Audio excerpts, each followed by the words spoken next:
So good morning, everyone, and it's nice to see all of you. And again, thank you for joining this morning, finding the time, precious time. So again, as usual, I would like to start with trying to generate good intentions at the very beginning. So first, try to quiet your mind by watching the breath mindfully for a few moments.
Then we can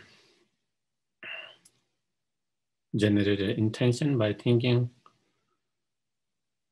may us coming here together, trying to study, learn together, become cause and conditions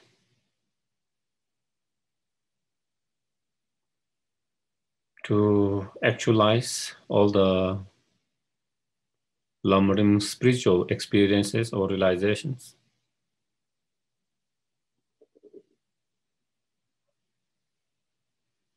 within one's mind stream and all sentient beings' mind stream.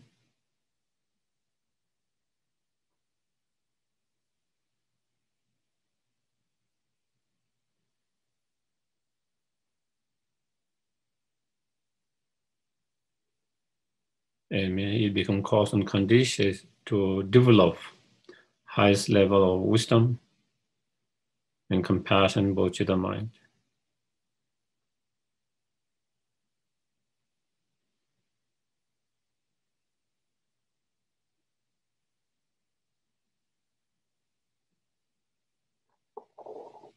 And may it be also cause and conditions to attain our highest potential,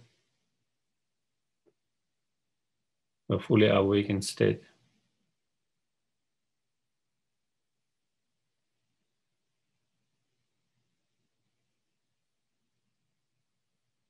So we can be most and greatest help and benefit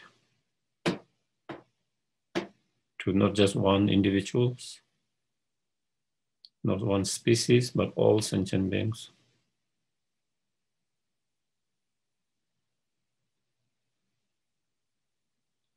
And not only benefit them temporarily, but benefit in ultimate way.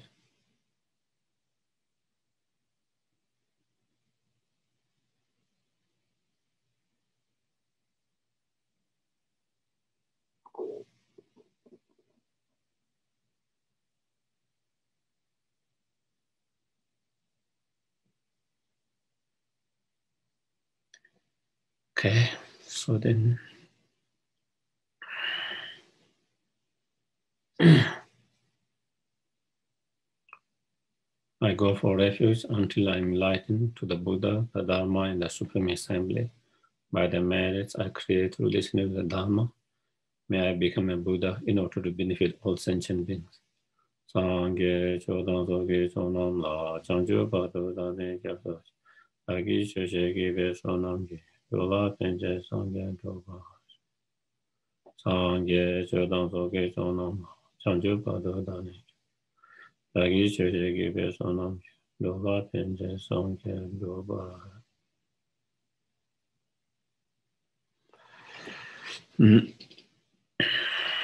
So we have been discussing on the the stages of the path and the stages of the path to enlightenment. And in the first week, we spoke about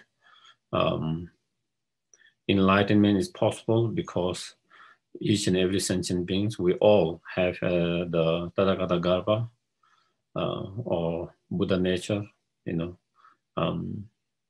And not only we have this incredible potential, the Buddha nature, but also, you know, in terms of we have this precious human life that supports for actualize that enlightenment, actualize that potential. In terms of that, we have with this precious human life, we are free from most of the major obstacle to practice the Dharma and actualize that potential. We have gathered all the right conducive conditions. And so therefore, you know, is so we have that potential in our mind stream, and then from body point of view, physical body point of view, we have these conditions to actualize, the best condition to actualize that potential within our mind stream. So that is what we spoke, you know, last week, precious human rebirth. And when we meditate on precious human rebirth, you know, we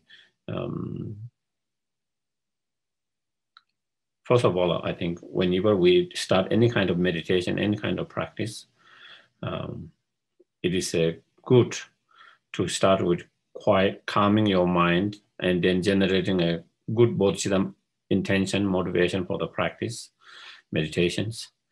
And then, if possible, you know, trying to generate, you know, refuge or merit field in front of you, you know, short, extensive, depending on your time and everything. And then you do a refuge and bodhicitta prayer, that which we just did. And again, you can spend more time on doing extensive refuge and bodhicitta, or you can do a short. And then, you know, you can do a, again, extensive, middle or short 7-limb practice, small.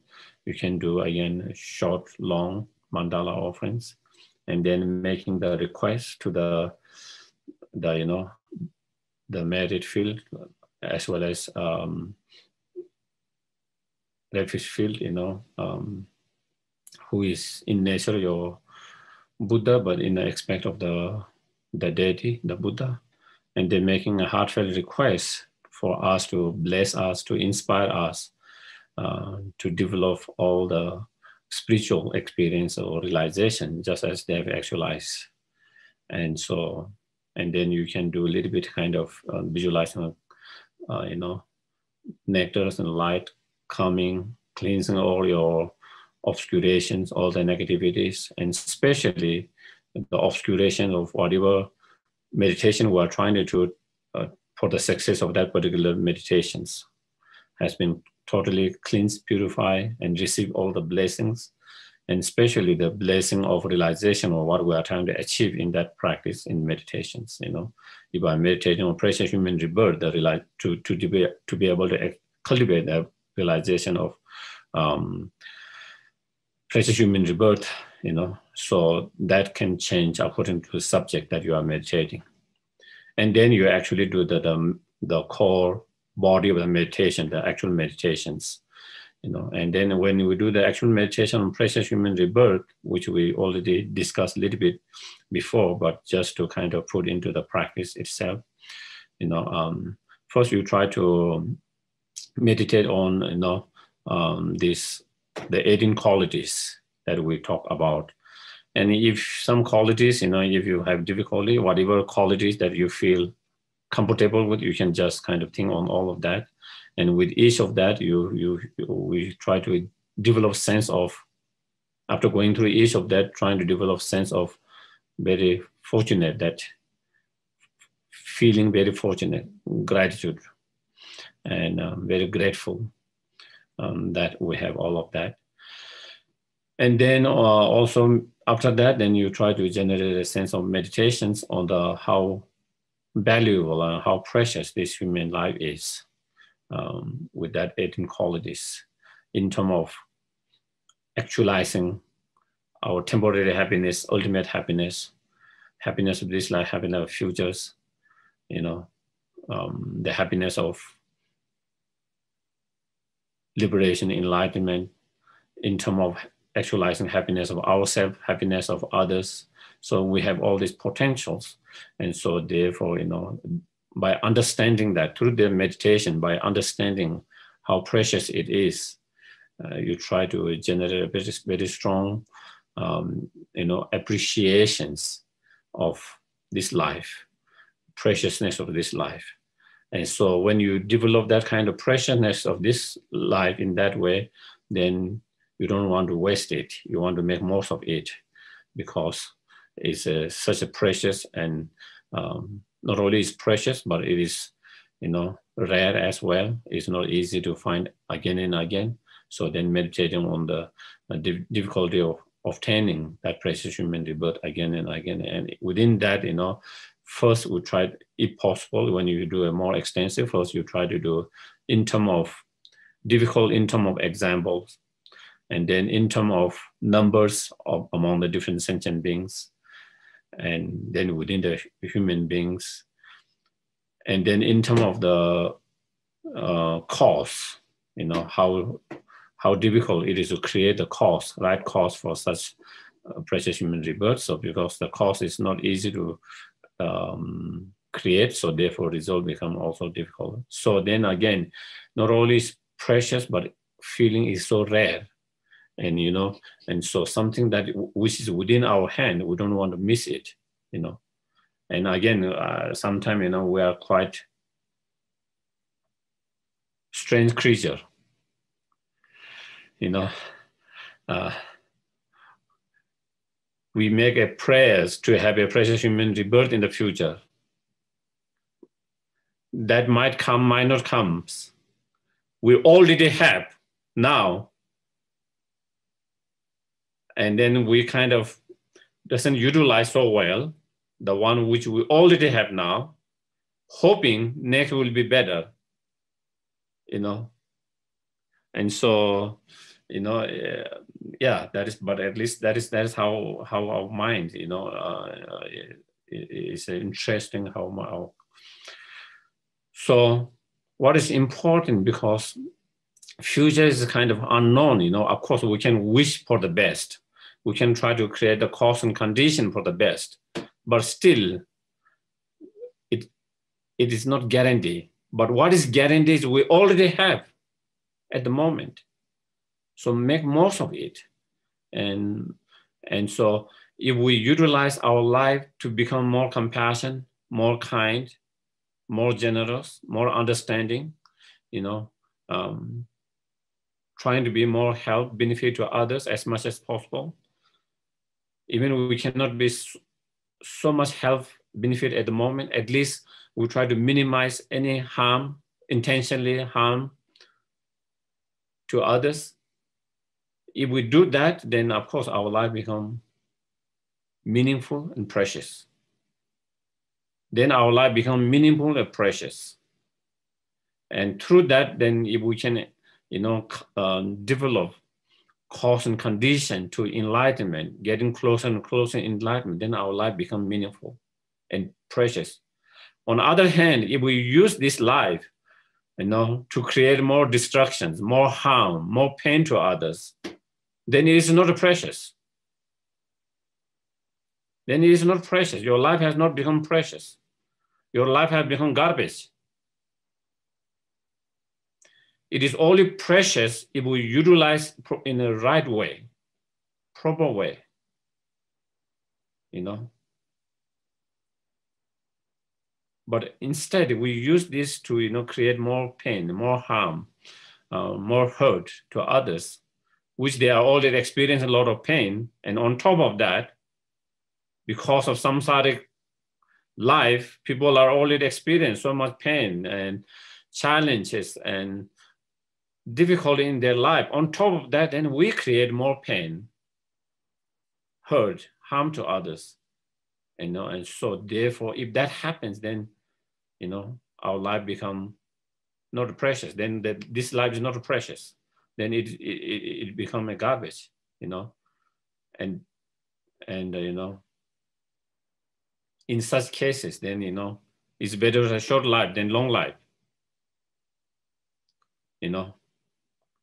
What is the point of having a long life when the purpose of our life is to hurt and harm and bring more pain to others?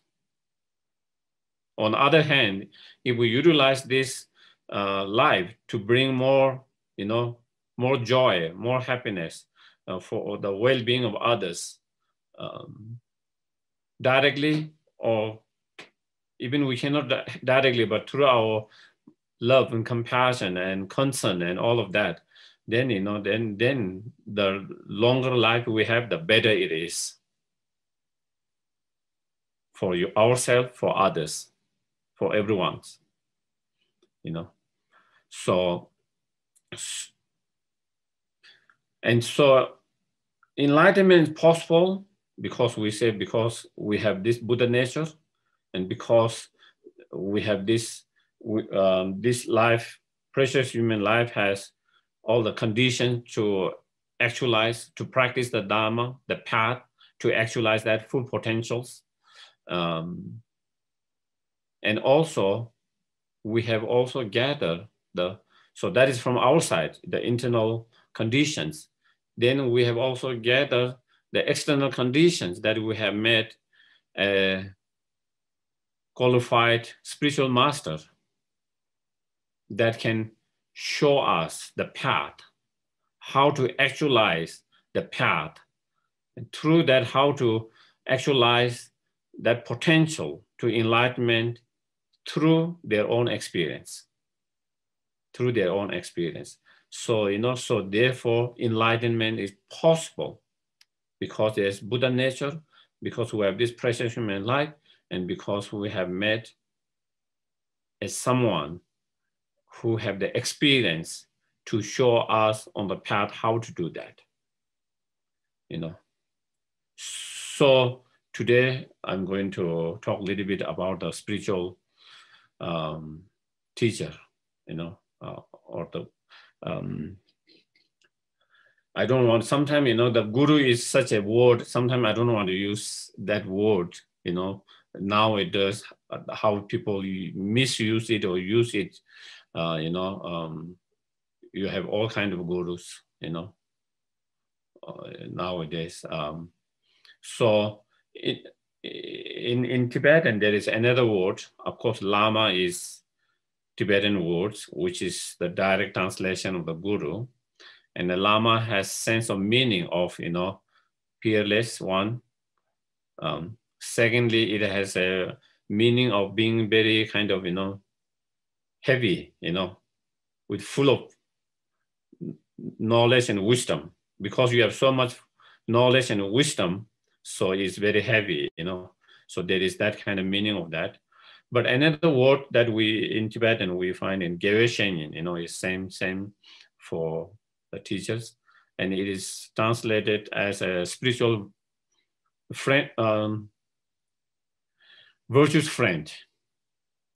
A virtuous friend. So that is what is virtuous friend, spiritual teachers, spiritual masters, you know. So, and so then before we talk that, I think if you go to the, I think you might have, you know, the LC 84, where it says, Supreme Field of Merit, my perfect pure Guru, through the power of having made the offering and respectful request, I seek your blessing, severe and the root of happiness and goodness, that I may come under your joyful guidance. So today, of course, this is another big subject. And of course, we don't have so much time to go in so details. And I heard that Shankar is doing a base discovering Buddhism, and he's starting the topic on that. So maybe, but today, I'm not going to go so details. But of course, just touching on that. And in our spiritual journey, on our path to enlightenment, then the spiritual master or teachers play very important roles. Of course, in general, even in our normal education, the teacher play a big role. Whether we call teacher, tutors, coaches, different. So those play a very important role, when we study in our education, any form of education and studies, it's not only that we study, but we need to have a good teacher's guidance. If we have a good teachers, then we'll be able to study. We will be more inspired. So education become joyfulness, inspiring, and you learn more, better. And then with the skills the teacher has, tools the teacher has to inspire you, to encourage you, to give you confidence. And through all different tools, then the teachers really bring your best in whatever field that you are trying to study, learn. And same way in spiritual, of course, the spiritual teachers also have similar role, or even more important role than that.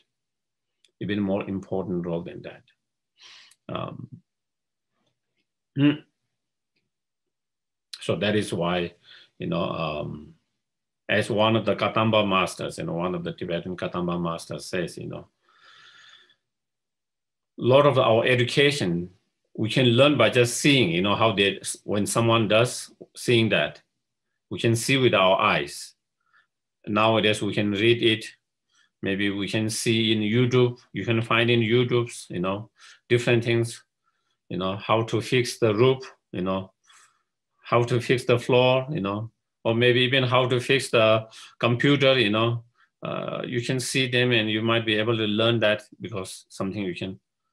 But even when you have all these informations, not only information, with the visuals, which make much more easier, with step by step, with the visuals showing that, still you cannot be so perfect unless you really learn from an expert, such as teachers, And when we come to the spiritual practice, we are talking about something internal, something you cannot see with your eyes. Spiritual realizations, spiritual experience is something that, you cannot see in YouTube, with your eyes. And we are trying to learn all of that, stages of that, and those experiences. So definitely we need to rely on someone who have the experience of that. So therefore, it becomes so important, by reading and listening, maybe listening to, nowadays, we can listen to YouTube. There are so many access. You can read so many books. There are so many books there. You can read, you can hear, and through that, you can get some informations, you can get some knowledge, what it is, you might get even some inspiration sometime. But it's extremely difficult to have the experiential, spiritual experiences or realizations just by that.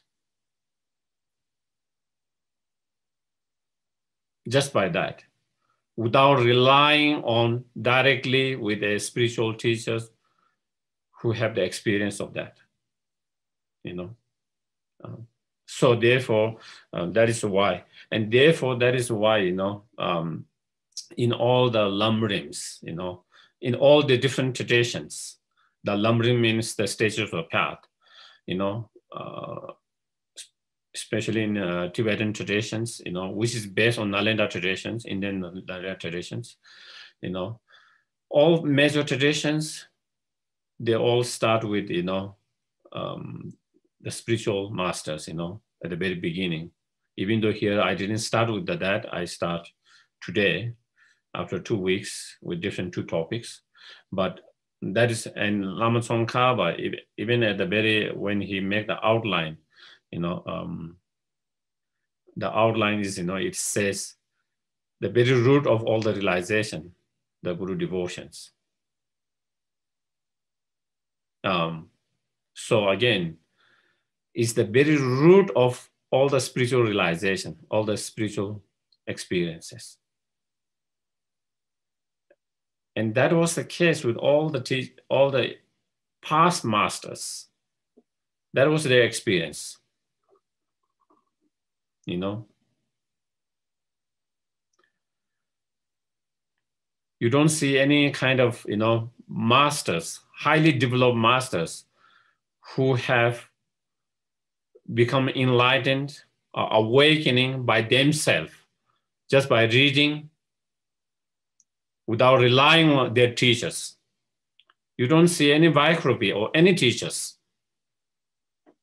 Whether you read all the great master of Indian masters, whether you study all the great master of Tibetans and other lineages as well, even though they have access to all the books, all of them become more enlightened, more awakening, not only depend on book, but also by relying on their spiritual masters, their guidance, spiritual masters. That is crucial. And so, that is why I think, so then,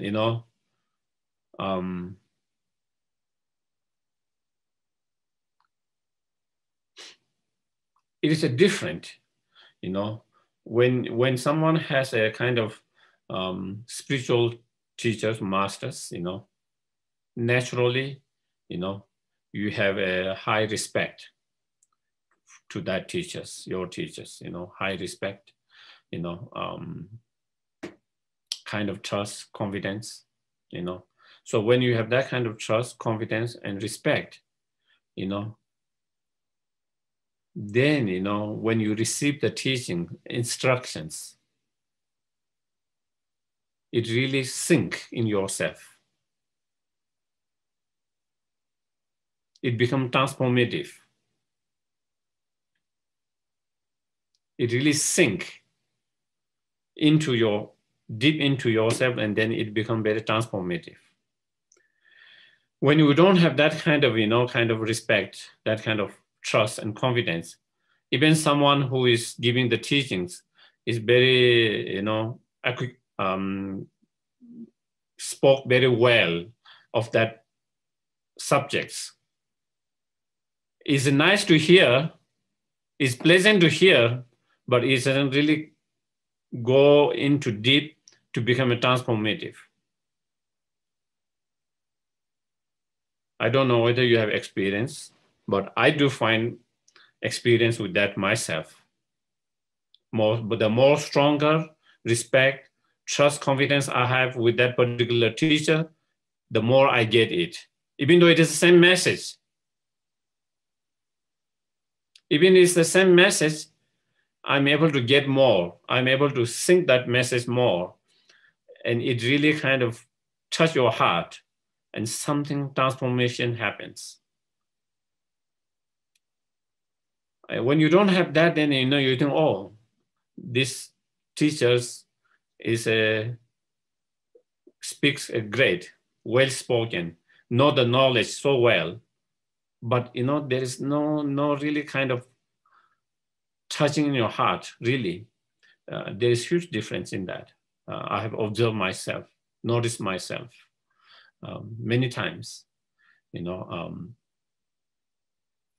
And so, you know, that give us more kind of inspirations when you have that teacher and when you have that connections and when you receive the teachings, instructions, advices, oral transmissions, whatever empowerment, you know, it really become more powerful.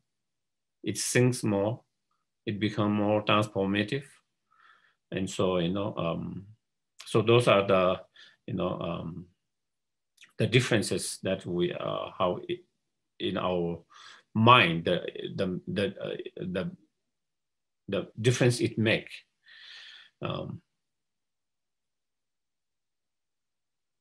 Having said that, you know, I don't want to go too kind of too long, you know. Then Lama Tsongkhapa said, as much as important is the spiritual teachers,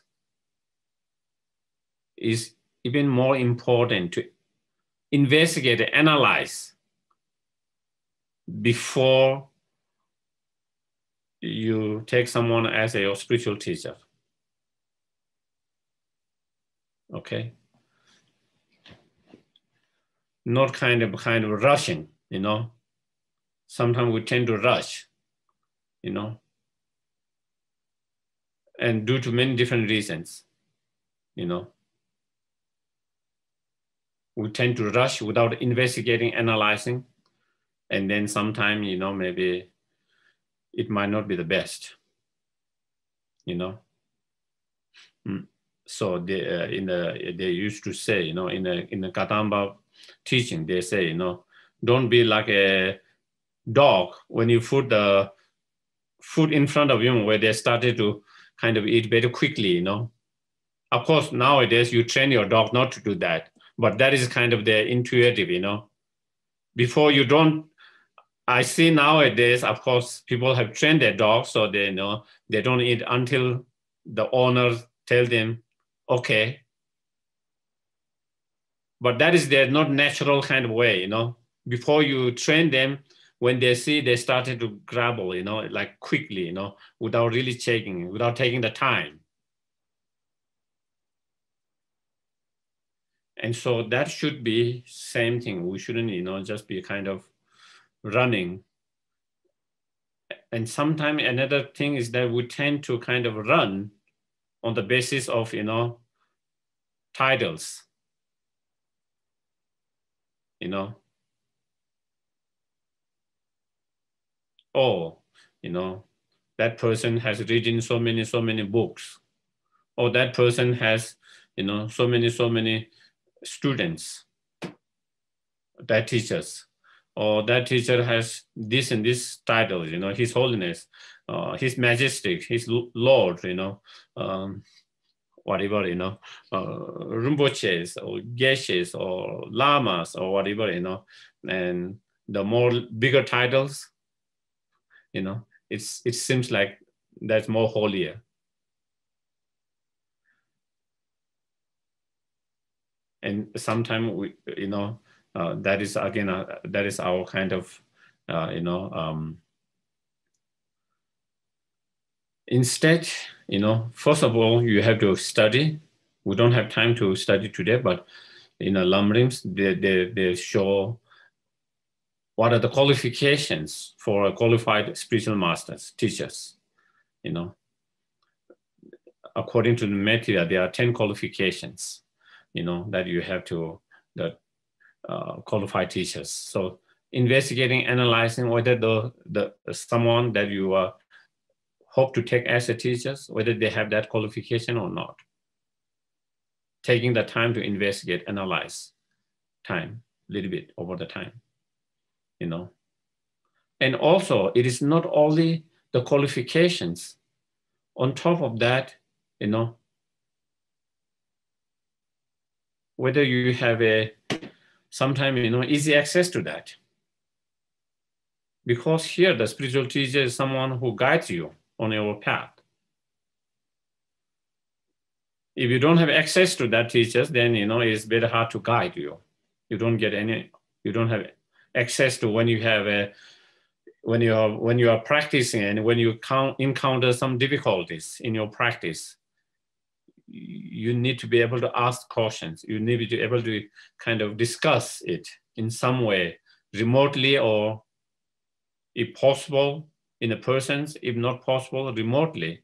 You should have some access. If you don't have access, then, you know, then it's hard to guide you.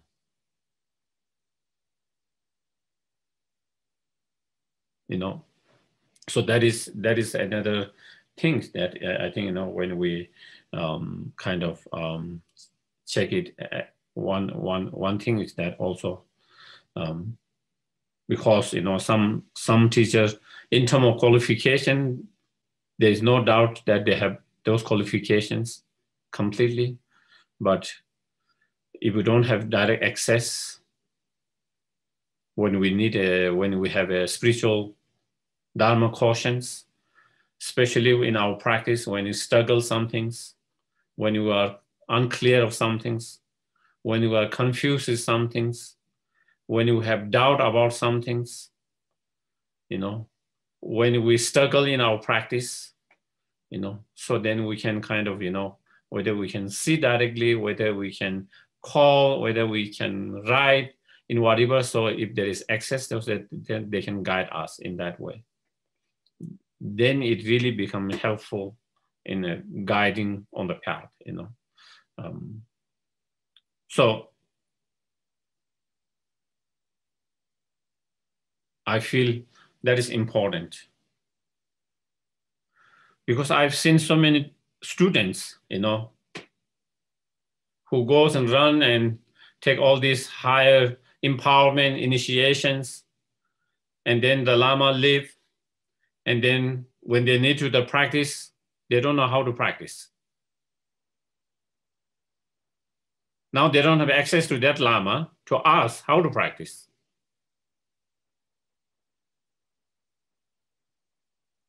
You know, and so then you made all these commitments, get everything, and now you can't get any teaching on that. You don't know how to practice. You don't know how, and so, you know, sometimes it is, and then students are faced with a lot of difficulties, you know, confused, you know, unclear, you know, and sometimes even you go and ask another teachers. Sometimes it is difficult for other teachers to comment on some practice that is given by another teachers, because why they give that and how they give that and what are the commitment, because every teacher's, the way they give the commitment are slightly different. So then it's very difficult for another teacher to kind of comment on some practice the other teacher get. Also, so, you know, this is just to give you one small example. Just to give you one small example of that, you know. So yeah, and qualified teachers, spiritual teachers, you know, of course, as I said, you know, there are 10 qualifications. We don't need to go there today. But important is, it's not about just being able to present the subjects, the topic. They might be able to present the subjects very eloquently, you know, very nicely, very eloquently. It's very soothing to your mind, your ear. When you hear it, is wow, you know. Of course, that is one qualification, will be great to be able to have that skill to be able to present. But it is not just about the knowledge and to be able to present, but the teachers have to have that embodiment of those teachings. Important factors that they need to embody of those teachings, that themselves are practicing. It's not that they are saying something and they are doing something else, you know.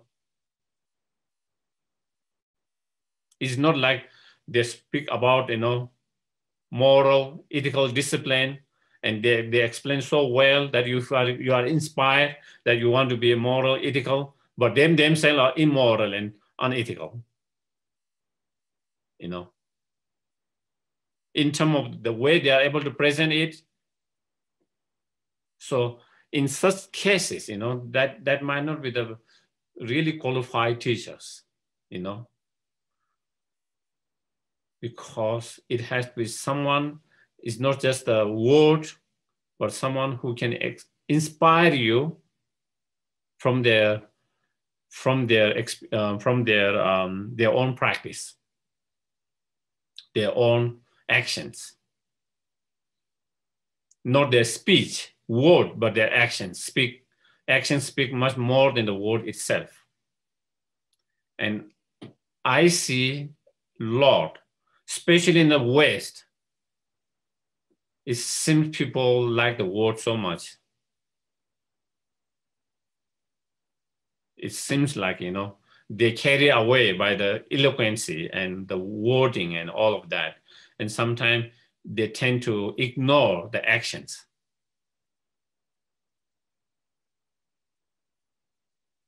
Later, then that action become problem for them.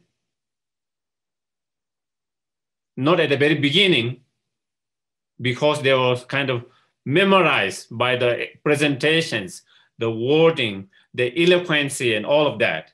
They're memorized by that, so they don't pay so much attention on the actions. But over the years, after some time, then they begin to start, his or her actions doesn't seem right. And then you have this doubt and you have these struggles. You have all taken that person as your guru. Now you are starting, and then that become a very big struggle in your mind, become a big struggle in your mind.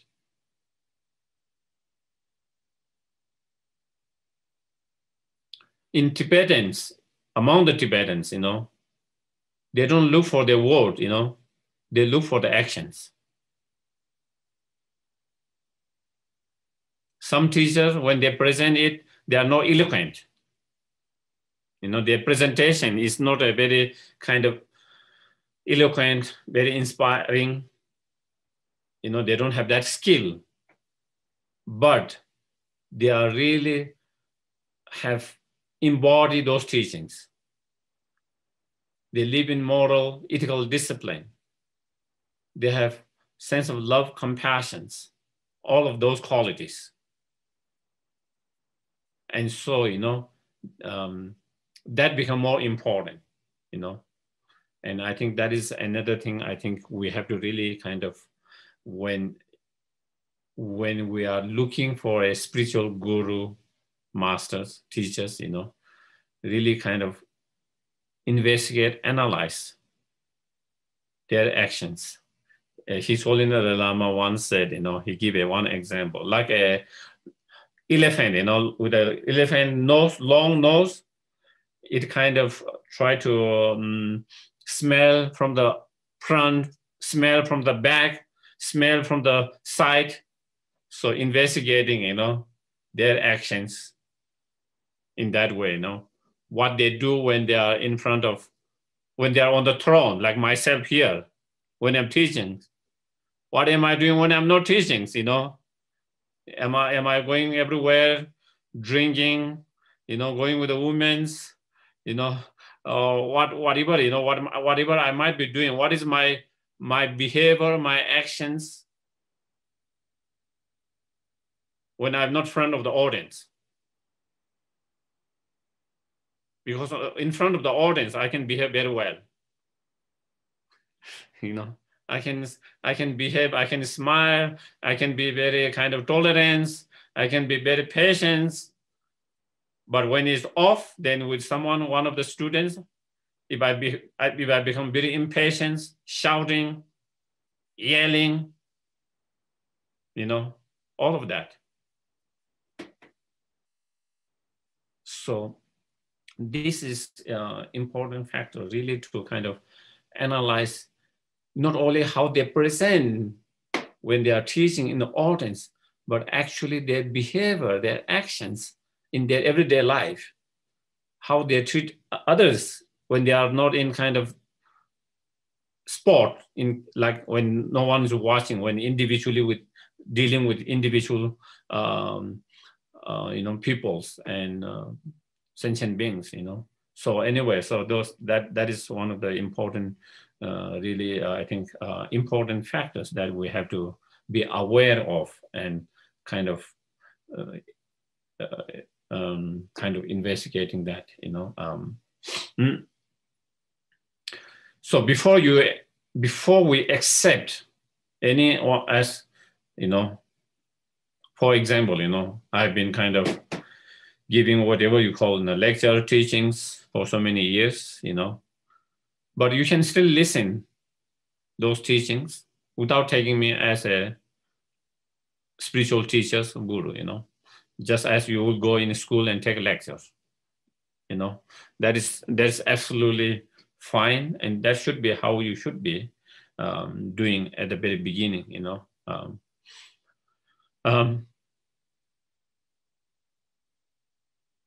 before you jump into it, and then regret later and struggle later, but that is just fine and okay, but so that is where but once you have created that kind of relationship as a student and a teacher, spiritual teacher, then we have to be mindful of our actions, our thoughts, so it is a secret, not secret, sacred or holy relationship, It is not a relationship that we sign and go in the court and sign it, or that we have a big ceremony like a marriage, But once we create that relationship, it's much more holy, much more sacred than our ordinary relationships such as marriage, Even in marriage, of course, no matter how difficult it is, you try to save it as much as possible, isn't it? Once you make that commitment, once you get married, sometimes it's not easy. Two people living together with all different interests, different mind, opinions. So sometimes we had conflict, difficulties. Sometimes we wish maybe we could be separate. Sometimes we need a space. But despite all of those challenges and difficulties, we try very hard to save the marriage as much as possible. Try very hard from both sides to save the marriage, because it's a kind of the commitment that we made. It is a kind of, to some degree, is sacred commitments, and our spiritual relationship as a disciple and the teachers is much more sacred and much more holy, even though we don't have that signing on paper, So, of course, even after that, sometimes our mind can have a lot of garbage, thoughts, And sometimes it's not necessarily because what we see in our teachers is there. Sometimes is our mind, garbage mind, projecting there. A lot of time, our mind, garbage mind, project in others, which we project that our garbage mind in our partners, our wife, husband. We project that in our children's, our co-workers, other people's, and also that garbage sometimes also project also in our teachers sometimes. Sometimes I want to hear something certain way. My teacher says the opposite. Do you get it? My teacher said the opposite that I want to hear. My mind started to get a little bit disturbed now. Do you get it? Because my mind had projected in a certain way. I want to hear that way, not the other way. Now I started to say, I started to have some doubt, some struggles. For example, in the monastery, some of the teachers, they get up very early morning, 3:30, 4:30, and they do practice, And of course, sometime in some rooms, there are maybe the teachers, 2 students, maybe sometime more students. And the student, of course, they like to sleep, So when the teacher wake up and then, switch on the light and everything's, then they start, their mind gets disturbed, So then they started to think, fall in the teachers. How come, how can't why is it is important for him to get so early, Can't he get later? So getting early become a problem. It is a fault. Do you get it? So it is not really the fault of the teachers, but because you want to sleep more, you don't want to get early, and it goes against then that become a problem. Now you started to see that is some kind of fault in the teachers. This is a very small example, and that is how a lot of time, that is a lot of time how we like to hear what we want to hear. If we don't hear what we want to hear, then we start to have doubt, struggles, cautions. And of course, the teacher's job is to poke your ego, And sometimes they do that. And we don't like that. We don't like that. We might feel, especially when we are made fun in front of the group,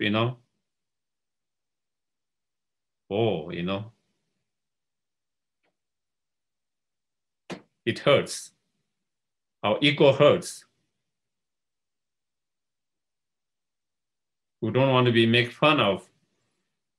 Of course, we don't want to make fun of at all. Then, of course, in a big group, it's embarrassing, humiliating.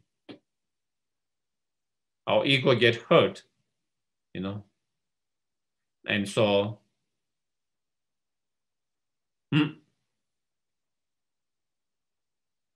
so we want to be treated like a,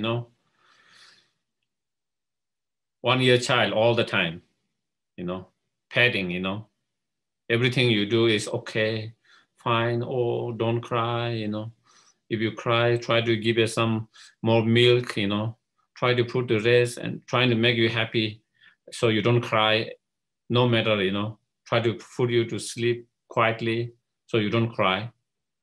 Sometimes we want to be treated like that all the time, By your partner, by your children, by your parent, by your spiritual teachers. We want to be treated like that all the time, but that is not possible. If we treat it that way, we will be too spoiled. We will not grow up. We will not grow up. We will not learn the real world.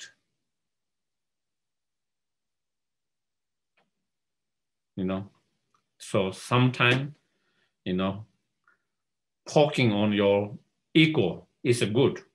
And that is the job of the teachers, whether we like it or not, but sometimes we cannot take it. Sometimes, when it is not personal, we can take it, isn't it?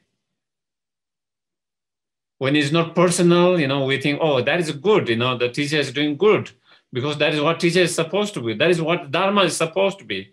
But when it becomes personal to me, then that is something else. That is something else. So anyway, so what I'm trying to say was once we build up that relationship, then we have to be more mindful, more aware, what kind of thought arises, so that we don't have so much negative thoughts, not allowed to have too many negative thoughts, practicing to not possible not to have any negative thoughts, you know. When you have negative thoughts, trying to overcome that, you know, trying to have more positive thoughts, all of that, you know, and then trying to keep the relationship as authentic and as pure as possible, as long as we live, you know. Of course, sometime maybe at the very beginning, you know, because we didn't know, we might have made such a relationship with certain teachers, and later we find out maybe, you know, maybe through their actions, behaviors, maybe it seems like they don't embody some of those teachings. Even in those cases, maybe we can physically distance ourselves, you know, because you are not getting a positive influence but negative influence. So it's better to kind of physically distant, but still in your heart, you try to keep all the contribution they have made in your life, your teachings, being exposed to the Dharma, exposed, and all the teaching that you have received, all the benefit that you have got from that. So still holding on them, and then we just try to not to have so many negative thoughts, but we just keep distant, you know. So if such situation end up in such like that, because sometimes it end up, you know, especially for a lot of practitioners at the very beginning, you know, they don't know much about the Dharma, you know, then they hear one high lamas coming, you know, very holy high lamas coming, giving this and this, and then you go and you receive all the empowerment initiations without knowing much.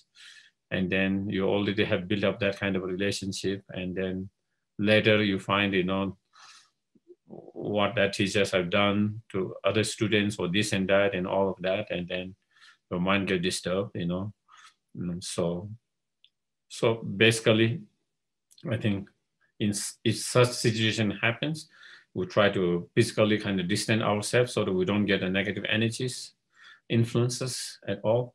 But at the same time, still trying to keep that the relationship in terms of your mind, you know, being appreciative and respect of what contribution they have given to us in the past. So, you know, sometimes, so how to find the teachers, you know, people ask how to find the teachers, you know. Of course, as I mentioned, trying to study the qualification of the teachers, understand those qualifications, then examine, analyzing whether they have those qualifications, whether that teacher is suitable for you or not over the time, you know. Even though sometimes they are qualified teacher, but maybe sometime, you know, just like in a relationship, you know, sometimes karmically, or there's something that doesn't kind of suits, you know, each other's. You know, same way sometimes it can be, even though in terms of qualification, they have qualification, but for individually, we have some kind of, you know, unsuitable in that way. So to analyze the qualification, analyze whether it's suitable, analyze whether, you know, whether the benefit that we can get from that by having that spiritual relationship, you know. As I said, one of them is how accessible sometimes, you know, that's so we can have, we can kind of, when we have spiritual doubt, spiritual cautions, that way we can have access to kind of, access to help with that, you know, all of that. And then, you know, in terms of the actual, there's no formality, you know, going, asking someone, can you be my teachers? Of course, you can do that. There is no problem with that, you know. Some people do that.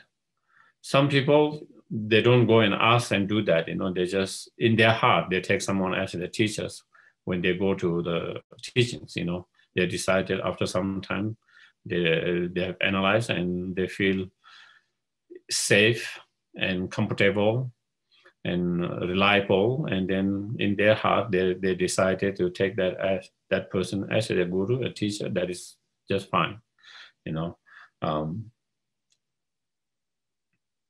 Yeah, personally also in my cases, many of my teachers are like that. I never went and asked them, would you become my teachers, or can you become my teachers, or can I become your students or disciples? We just kind of build that relationship from our heart. They know that I'm their disciples. I know these are my teachers, even though we haven't met that saying, can you be my teachers, and them accepting or not accepting, but that is how. So sometimes that might be even more, better, instead of making a big noise, at the very beginning, big noise, oh, can you be my teacher, this and that, and then after a few months, few years, disappears, oh, uh, and then,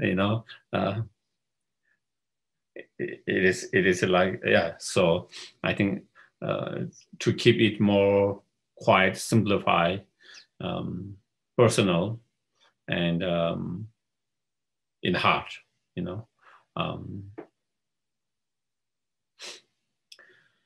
and then, in terms of the guru or the teachers, according to different Buddha's teachings, like in some of his teachings on Vinaya, or the rules, regulations, the precepts, and so on. In all of those teachings, the teacher is presented as, you see the teachers as like the messenger of the Buddha,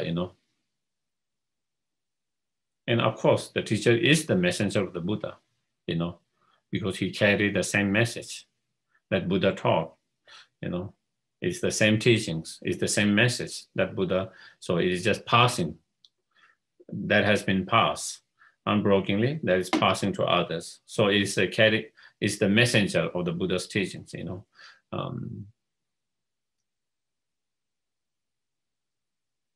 In other words, it's like the ambassador, representative of the country, or the president, or the prime minister, like that. Then in the Mahayana teachings, such as lamrim, then you are encouraged to see the teachers as a manifestation of the Buddha, You are encouraged to do that. Because if we can try to see that, then a lot of negative thought will be stopped. If we are able to do that, a lot of negative thought will not arise, Whether in actuality, whether the teacher is, bodhisattvas, whether it's the Buddha, or whether it's someone who is just on the path, whatever their real situations, regardless of that, the students are encouraged to train to see them as a manifestation of Buddha in that way, is to help our own mind, to be more open, to be able to receive more, Because a lot of time, how much we receive from the teachers, as I mentioned before, is our state of mind, how open our mind is, more than the teacher themselves. How much wisdom or qualification they have. For example, at the Buddha's time, there are a lot of disciples who receive so much inspirations, confidence, and faith from the Buddha's blessings, and they were able to achieve, liberations, enlightenment,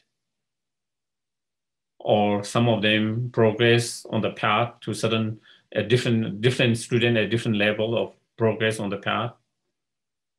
But then there are also others who have been around him, but who never develop any realizations. There are many of them. Devadatta, one of the Buddha's cousin, was one of them. Because he had so much jealousy with the Buddha. Because he has so much jealousy with the Buddha, or towards the Buddha, his mind was not open. With that jealousy, his mind was closed. Because his mind was closed, his mind was not open, he didn't receive any kind of, positive spiritual realizations, experiences, positive inspirations, encouragements from the Buddha, and not only him, there are many other around that. And so it is the same Buddha, enlightened Buddha, but different people receiving differently because depending on how open their mind was. How open their mind were to be able to receive the blessing, to be able to receive all the teachings and the wisdom, instructions, So because of that, so therefore we are kind of, in Mahayana teaching, you encourage us to train in that way. And then in Vajrayana teachings, then, not only you go even beyond, you actually try to see your guru in the form of deity. Not just the ordinary manifestation of Buddha, but actually in the form of the deity itself. In the form of Buddha himself, And so that is to train our mind to transform from impure to purity, impure visions to pure visions. So it's like another technique of training your mind, how to train your mind. So so you can see, the kind of the spiritual teacher, guru can be kind of look at 3 different levels according to those 3 different teachings, according to those 2 teachings. And, I think, so at least on minimum level, we try to keep at least like the messenger of the Buddha, ambassador, representative of the Buddha. So through that, just as we will respect the Buddha, we try to respect the messenger, the representative, or the ambassador of the Buddha equally with respect. And so that is how we train. We try to train that, so that is what is encouraged to do. And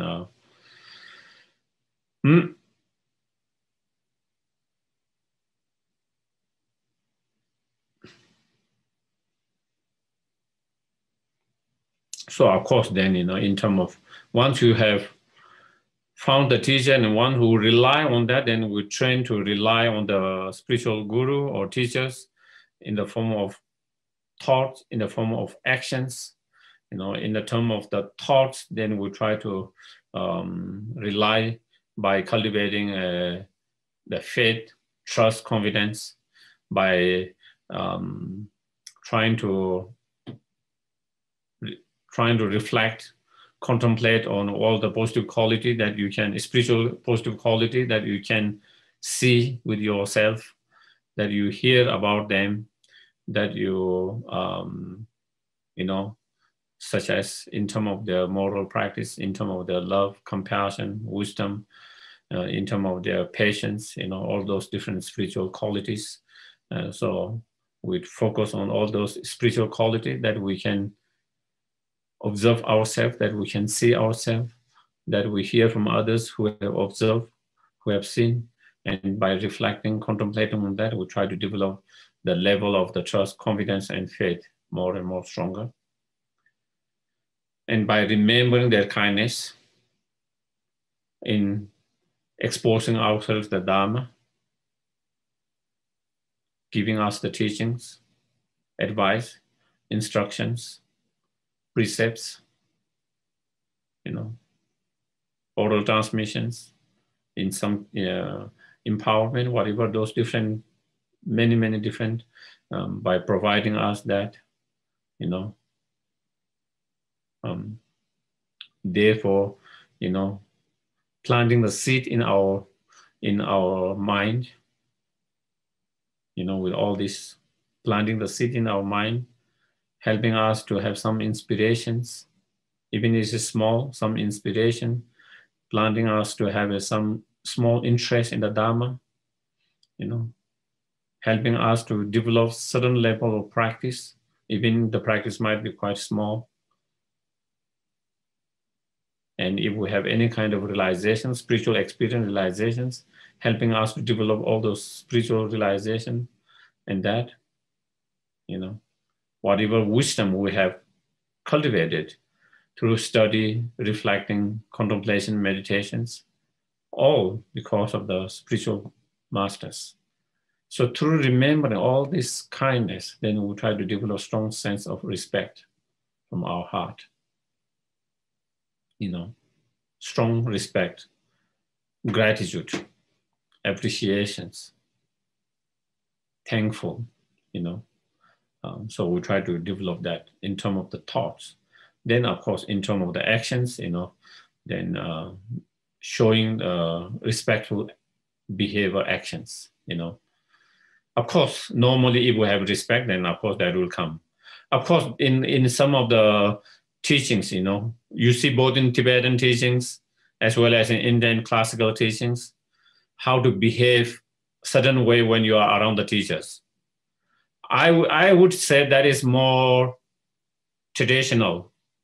It is more to do with the society, what it means respect, Because in different countries, different cultures have different way of respecting someone, So sometimes I feel that part, a little bit kind of course, sometimes in the teachings, there are also when in a certain way that you should go, behind or in front or side, all kind of things. You should get up, sit down, all those different things, Sometimes I feel these are not a core essence of the teachings. These are just a kind of culturally. It's a cultural way of respect act. So in India, that is how they respect in that way to teachers, to elders. Also, they meet the elders, your fathers, mothers, or grandparents, or other elders. They have certain behavior, certain actions, or respectful actions. But that might change in other cultures, So sometimes I think maybe I feel sometimes we put so much emphasis on that culture part, I personally feel that shouldn't be the case, As long as whatever in your culture, whatever is respectful, trying to show that respectful behavior, that is the main thing, So in terms of actions, respectful and helping, if there is any help that can be, that there is help needed and you can provide the help in whatever help, in whatever help that you can support and that they need the help. And most of it is, pleasing the teachers, the master through your practice. That's the best offering. That's the best kind of repaying the kindness. That's the best way of repaying the kindness. That is the best way to please the guru, the teachers, is actually applying those teachings, those instructions into the practice. Is the one that give most pleasant feeling, joyful feeling for the gurus, for the teachers. And that is the best way that we can repay the kindness. And so in terms of actions, so I think I kind of summarize that in a very short way, in middle lamrim, in a great lamrim, in liberation palm, there is a very, very kind of long on this. So you can study, practice. So I think I will take some questions. Let me see, I think in chat, if there is any questions, okay. Head in top note, not taking, no mala in room. Yeah, I think there are a few like that, Anyway, so for example, like in the scriptures, they talk about, putting a head when you go to temple is a disrespectful in certain culture, so you have to put the head off. So when you go to the teachings, if you have head, that is kind of disrespectful. But that is not disrespectful in certain culture, So I don't think that, and His Holiness will actually encourage you to, when you are in the sun, He will encourage you to have the, hat or umbrella, whatever, to protect yourself, and so even though in some teaching it is said it's an act of disrespectful, but I think it's more cultural. And so I think the main thing is, I think,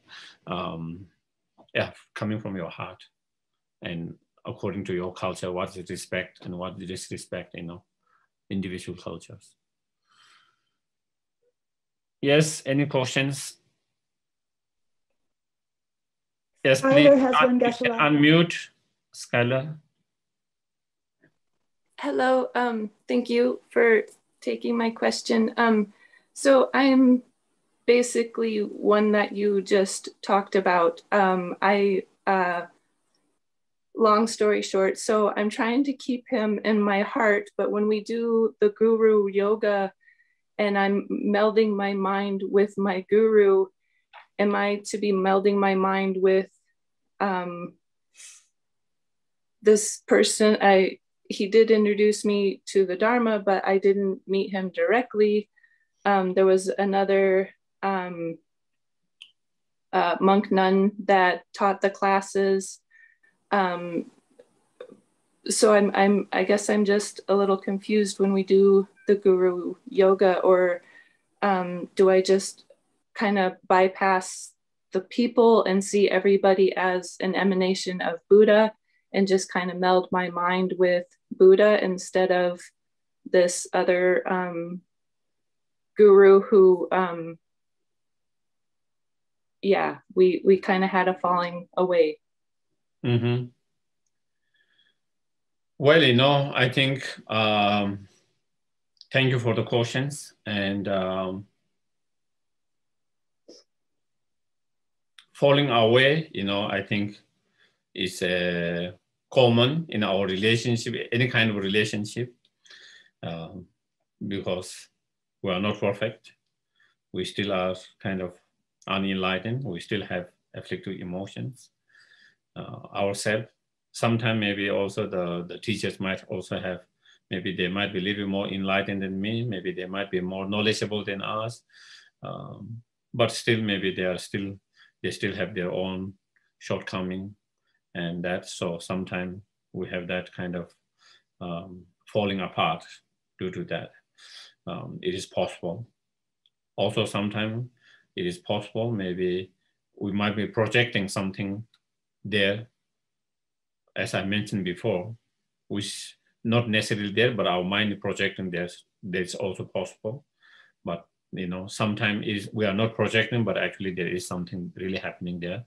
So there are many different situations. So that is something we ourselves have to understand, investigate, and fully be aware what is the really reality, and that part, and if there is a way to kind of keep the relationship, that's great. Without, again, in some cases I mentioned physically you have to distance, because you don't want to get a negative influence, but in your heart you still kind of, if you have feeling someone has taken as a guru, or then still trying to keep that in that, and we don't have to kind of talk bad about it, good about it. It's a personal, you just keep it in your heart, and whatever contribution they might have done, trying to be appreciative of that, the help they have done in the past, so appreciative of that. So that is one thing, and trying to solve the problem, but it's still, you have struggled, because of certain things that you can't solve, you can't kind of really, then I think, then maybe when you dissolve, you can dissolve into ultimate guru with your own wisdom, you know, Dharmakaya. So you can dissolve into the ultimate guru. So then, so you don't have to kind of struggles.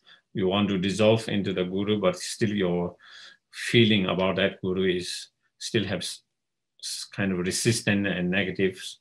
So then with that kind of struggle, if you're trying to dissolve and trying to see oneness, then the practice might not be so effective. And, you know, so I think maybe you can try to dissolve the ultimate guru of Dharmakaya in that case, yeah. Okay, there is one. Is there a formal way to end relation with the teachers? Oh, I think we have to go to the court. And maybe we have to go to, maybe ultimately, maybe we might have to go to the Supreme Court. Not only court, Supreme Court.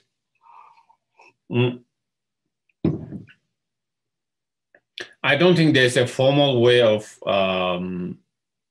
ending relationship, you know.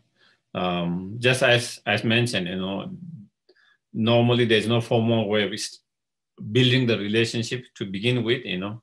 And so also ending the relationship, you know. Again, when you say ending the relationship, I think still in our heart, they are still our gurus, one of the gurus. Maybe now we don't feel like they are having a positive influence. Instead, they are having a negative influence. So we want to kind of keep distant, kind of physically distant from them, so that we don't get a negative influence. So, but still, you know, we still try to keep in our heart. There was one. It's like in our life, many things, not only just guru, a lot of things, you know, friends. In certain time of our life, they were very helpful. Help us when we need it.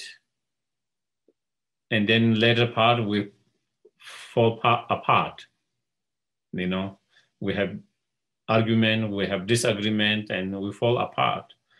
You know, whether it's friend, whether it's a different kind of relationship and that.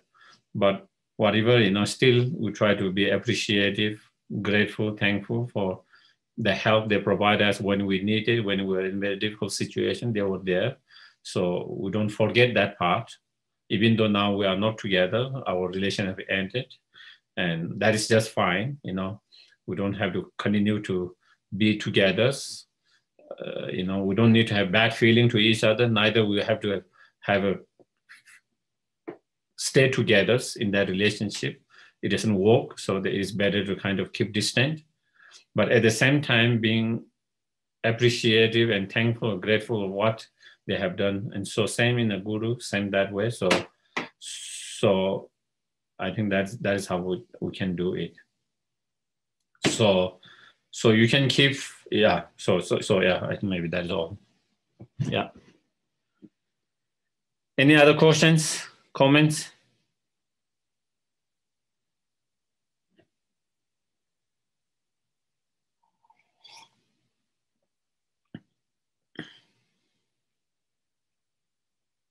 Does anyone have other questions and comment before we stop?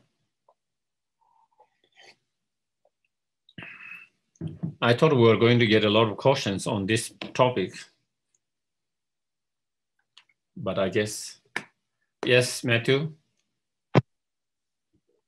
I just want to quickly express, you know, really deep appreciation to you, Geshe, and to Thubten Norben Ling, and you know all of these organizations that make the Dharma accessible to folks. Now, I'm here in New Hampshire, and if it weren't for these sorts of formats, you know, access to, you know, teachers of Tibetan Buddhism just would be largely non-existent. And so it's just fantastic here on a Sunday morning to be able to sit in with this group and to receive these teachings from such qualified folks. So it's fantastic, and it's great to see so many folks that are taking part in this. Thank you. Thank you, Matthew. Thank you. So yeah, if there's no more questions, then Larry, you have questions? Seems like no. Okay. I have one. I Yes, have please. one. I really agree with the last sentiment that he expressed. And also, I'm new. I'm from Sacramento, Diamond Light Center. And I'd like to know if you're recommending mostly liberation in the palm of your hand or just general lamrim texts for this. Well, you know, it's hard. I think one of my teachers, one of my main teachers, Lama Soba Rinpoche, normally recommend liberation in your palm very much. His Holy Dalai Lama recommend Lama Tsongkhapa's his own lamrim, whether it's great or middle lamrims. He recommend, His Holiness recommend Lama Tsongkhapa own lamrim more than the other commentaries that came later, whether it's a liberation palm or others, easy path, blissful path by Panchen Lamas and other lamrim by Fifth Dalai Lama, Seventh Dalai Lamas. So there are so many lamrims. So, but His Holiness recommends the Lama Tsongkhapa's own work, the very root of all the lamrim of all other. So I think it depends on individually, no? It depends on individuals. I think sometimes it might be good to go to a liberation palm because in some area there's more clarity in there and some more details in some of the area. Once you have gone to the liberation palm, then actually going back to the root and then actually trying to understand from the root, Lama Tsongkhapa own work, that can be, I think, helpful. So, yeah. Thank you so much. My pleasure. Thank you. So, yeah, so then we can do the dedications.